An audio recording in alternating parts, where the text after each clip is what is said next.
എടവണ്ണ പടിഞ്ഞാറെ Chathallur CVNM AM LP സ്കൂളിൽ പുതിയതായി നിർമ്മിച്ച കെട്ടിടം നാടിന് സമർപ്പിച്ചു. ചടങ്ങിൽ വിവിധ പരീക്ഷകളിൽ ഉന്നത വിജയം നേടിയ വിദ്യാർത്ഥികളെ ആദരിച്ചു. ഗ്രാമപഞ്ചായത്ത് പ്രസിഡന്റ് ടി അഭിലാഷ് ഉദ്ഘാടനം ചെയ്തു. കേരളത്തിലെ വിദ്യാഭ്യാസ രംഗത്ത് നമുക്കറിയാം വലിയ പുരോഗതി കൈവരിച്ചിട്ടുള്ള ഒരു നാടാണ് കേരളം.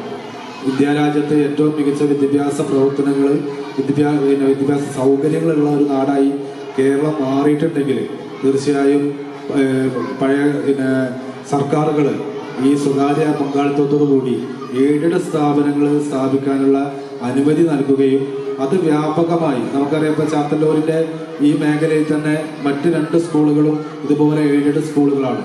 സർക്കാരിന് ആ സമയത്ത് പരിമിതികൾ ഉണ്ടാകുമ്പോൾ ഇതുപോലുള്ള മാനേജ്മെന്റിനെ ഈ കാര്യങ്ങൾ ഏൽപ്പിച്ചുകൊണ്ട് ആ ഭാഗത്ത് ഈ മലയോര മേഖല നമുക്കറിയാം, ഇവിടെ ട്രൈബൽ കോളനി അടക്കമുള്ള മേഖലകളാണ്. ഈ 3-4 വാർഡുകളെ പ്രതിനിധീകരിച്ചുകൊണ്ട് 3 സ്കൂളുകൾ, അത് 3ഉം എയ്ഡഡ് സ്കൂളാണ്, മാനേജ്മെന്റ് സ്കൂളാണ്. അപ്പം നല്ല രീതിയിൽ ഇത്തരത്തിലുള്ള സ്ഥാപനങ്ങളെ വളർത്തിയെടുക്കുന്നതിന് സർക്കാരിൻ്റെ കൃത്യമായ മോണിറ്ററിങ് ഇതിലൊക്കെ ഉണ്ട്. ശമ്പളം സർക്കാർ കൊടുക്കുന്നുണ്ട്. ബാക്കിയൊക്കെ സൗകര്യങ്ങൾ ഇതുപോലെ ഈ രീതിയിലേക്ക് മികച്ച സൗകര്യങ്ങൾ ഉൾപ്പെടുത്താൻ മാനേജ്മെന്റ് ശ്രദ്ധിക്കുന്നുണ്ട് ഇത്തരം സ്കൂളുകളിൽ.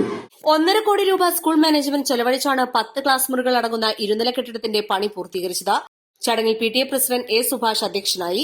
School headmaster CV Manoj Kumar, school manager CV Sathyanathan, മുൻ പ്രധാനാധ്യാപകന്മാരായ P ശശിധരൻ, PM സണ്ണി, ഗ്രാമപഞ്ചായത്ത് അംഗങ്ങളായ ഷിഹാബ് കാഞ്ഞിരാല, KT അൻവർ, പൂർവ്വ വിദ്യാർത്ഥി കൂട്ടായ്മ president U Yusuf, MTA president CR Ranju, K Firdous, M Vasudevan, staff secretary Sadi Thavanur, school leader Raihan, വിവിധ രാഷ്ട്രീയ പാർട്ടി നേതാക്കൾ തുടങ്ങിയവർ സംസാരിച്ചു.